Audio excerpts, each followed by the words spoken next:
Hey y'all, this is Mike from Landon Custom Classics. I do a lot of side work on small engines and stuff to make money because VA disability really doesn't pay that great.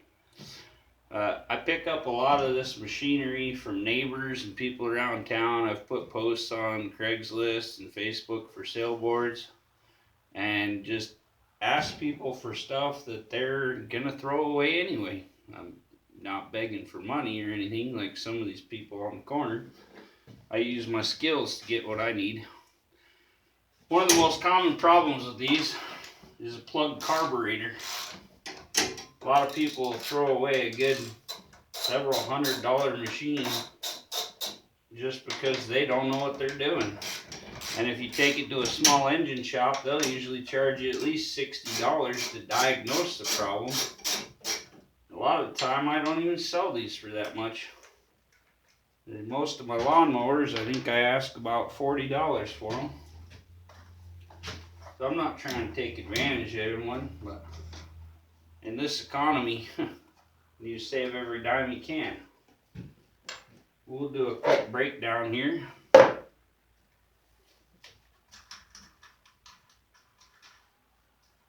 Now sometimes you can just remove the carburetor bowl and spray out the jet and clean it out, and you can do it from there, but for the purposes of this video, we are going to do a full teardown and clean, inspect, and get this baby running like new.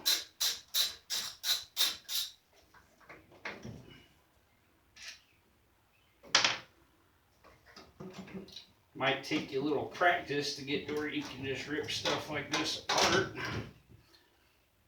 Know where everything goes back together, but hey, that's the fun of it. You gotta screw something up if you're gonna tinker.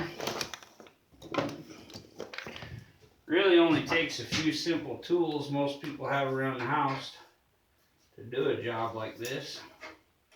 Right there, I'm removing the hose off that, or the clamp off that fuel hose.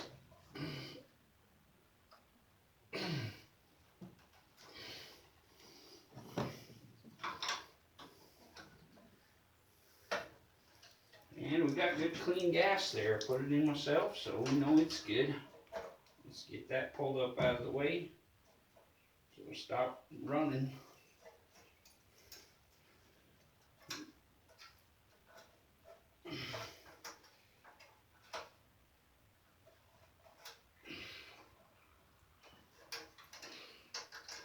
Okay.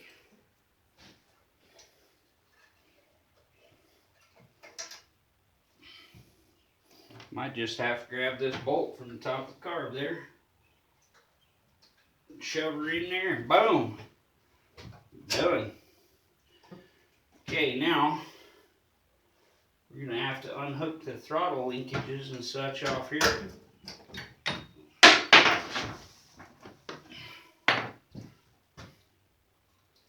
Got a little spring here to return the throttle. We've got a little linkage there that slips right out the top. This darn bar is kind of in our way, but we're going to manhandle it. That's the good part about being a fat boy. Okay, now I'm going to take the bowl out of the bottom of the bowl here that holds it on. Got a lot of gas coming out of this carburetor, but doesn't bother me. My shop floor needs oiled, and petrol might be a little expensive for that, but don't want it to go to waste. Okay, here, it's looking pretty clean inside here. Look in the bowl here. Give her a little shot of carb cleaner, but first we're going to put on some gloves here because this stuff's pretty crazy. The reason I've been not getting on here with my videos and projects, I almost cut my fingers off the other day with a hedge trimmer and had to get 14 stitches. So I've been not doing so hot with my hands.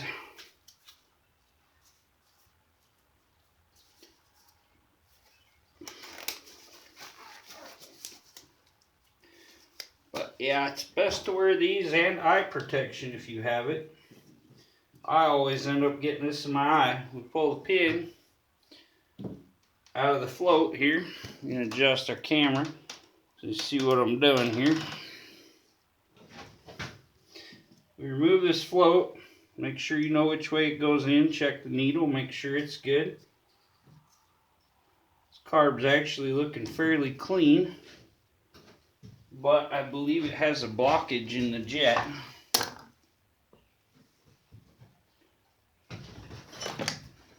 You need a smaller screwdriver that'll fit down into this hole. You can screw the jet out.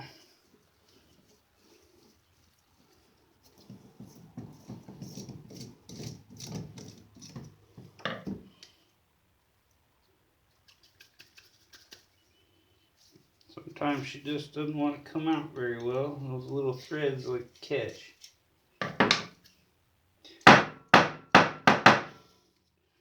You have to give her a little tap. Now,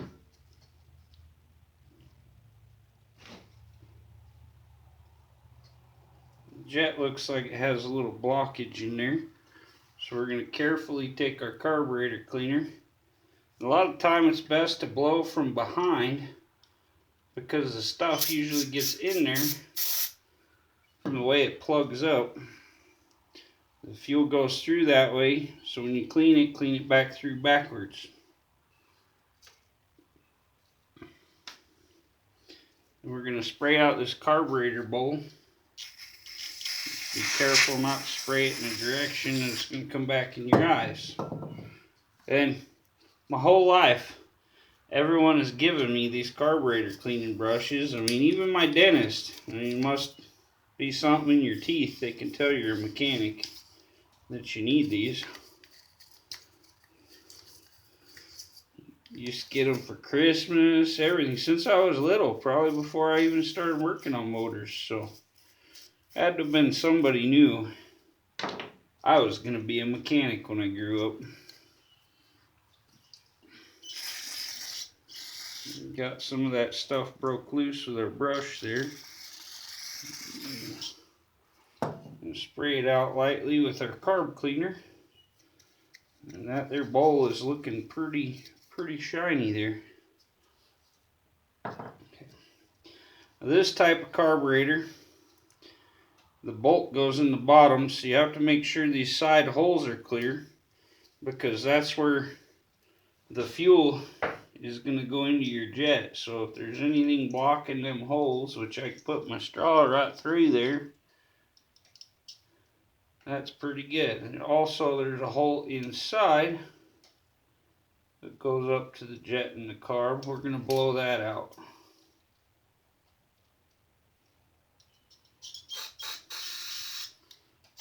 You look inside your carb there and see whether or not things are working and it's going where it's supposed to.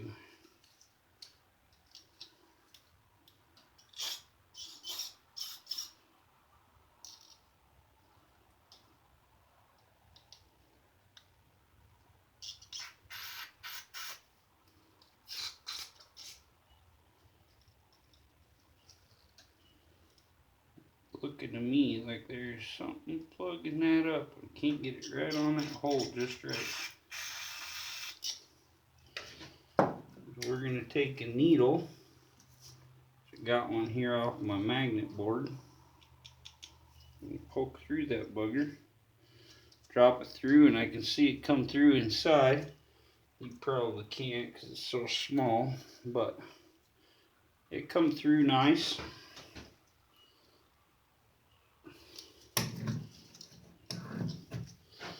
Really hard to hit this little hole inside there. It's so small.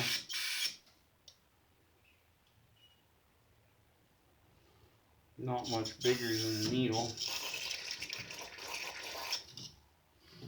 Okay, now I think we got this all cleared up. You gotta make sure you spray through all the ports,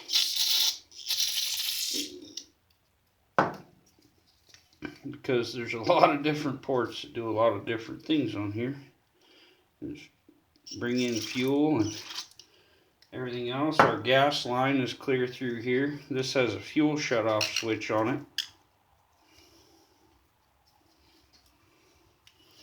Make sure our area is clean here where our seal sits, or the O-ring on this one, not a gasket.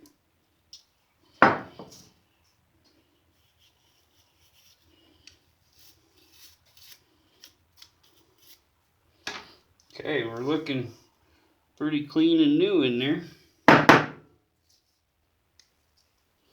Now we're going to put everything back together in reverse order. I left my needle on my float here, and of course it's kind of filthy from my bench. Probably should have wiped that down good. Even that old paint carburetor cleaner from gasoline probably loosened it up a little.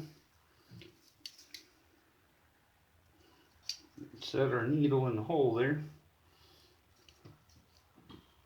And then we're going to grab our pin here, put it evenly through the hole in the float. You see the carburetor cleaner is eating a hole through my glove. Bad stuff. Okay, now we're going to put our bowl back on here. What you gotta watch out for, you gotta watch where this drain plug was at and put it back on this side. Make sure it's nowhere that the bolt coming through will hit your float. Because if you impede your float, it's not going to get fuel in there. Oh, forgot one part. Got to put our jet back in.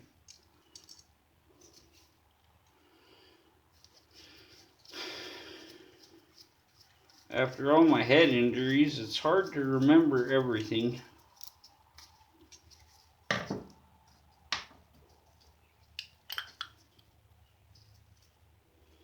You gotta make sure you get every little thing just right on these carburetors, because if something is even loose, they don't like to run.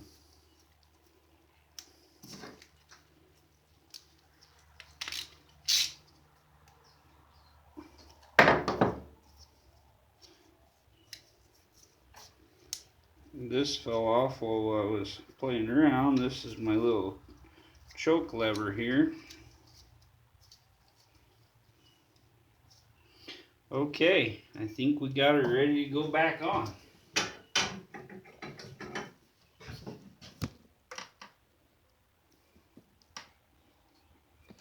Sorry if I make y'all sick here. I gotta get a better camera mount here.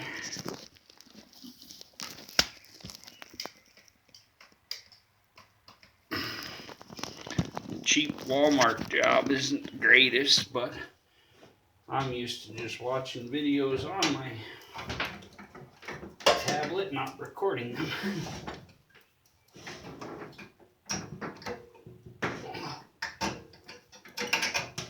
So, all my muscle.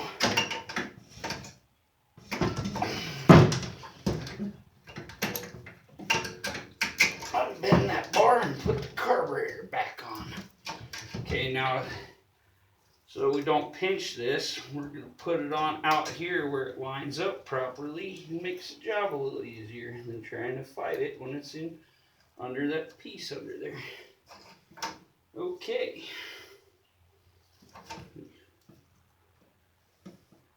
You also want to check this gasket in between here to make sure it's in good shape. Sometimes you'll have to replace that. Even a little tiny rip, you'll lose your vacuum. And if you lose any vacuum, this carburetor is not going to run. Okay, now we're going to slip our fuel hose back on here, which I put under this whole mechanism here. Once it's on, then I'll be able to shut it off, because fuel shut-offs on the carb, which they should put on the fuel tank. I like those models better. Then we have this bracket. goes on here. You want to make sure all your holes are lined up and you're not covering anything. You have it in the right direction. Like I say, carburetors are very fussy.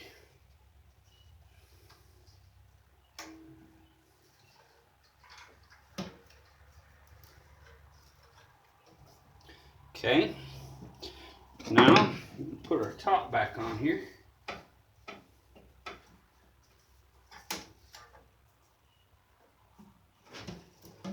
Which is also in the way of this stupid shaft that I didn't want to remove. Okay. Oh, I gotta get my switches pulled to the other direction so they go in the holes properly. Okay. Make sure everything's snug and tight. I also don't like these models because instead of having a carburetor bolt to tighten it on here, you're relying on everything going onto one nut.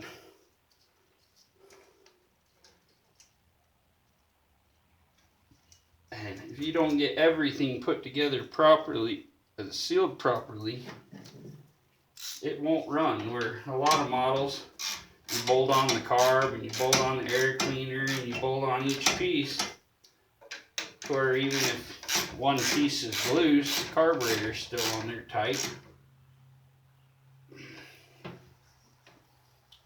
Put our bolt back up in the top here.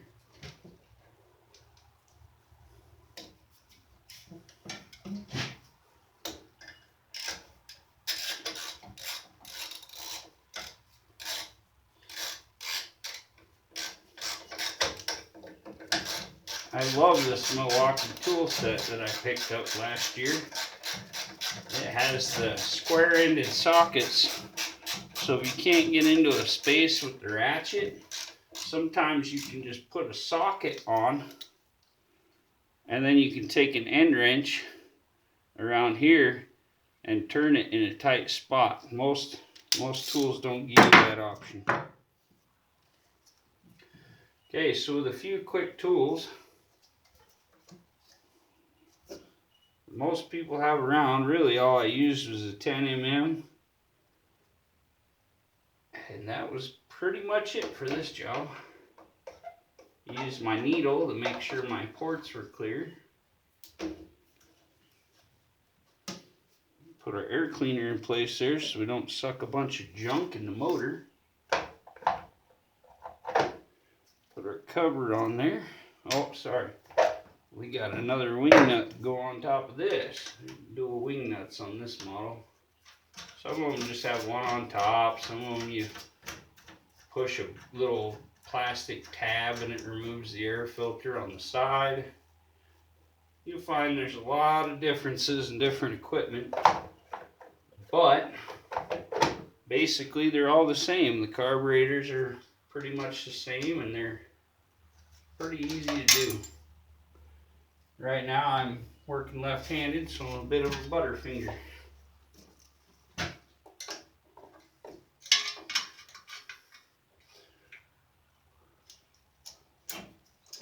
I got a magnetic pickup around here in my toolbox, but I don't want to grab that at the moment because my toolbox has so much stuff in it, it'll take a while to find.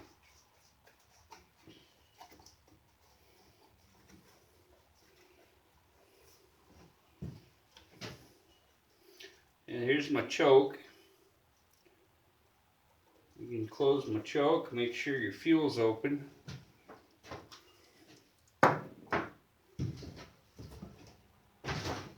This one has an on-off switch over here for your spark.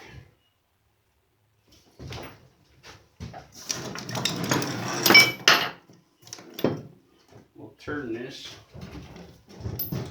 I'm a big boy, so I throw all this equipment stuff around pretty well.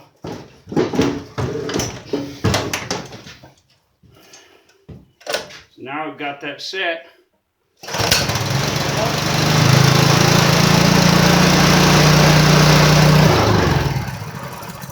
Runs like new.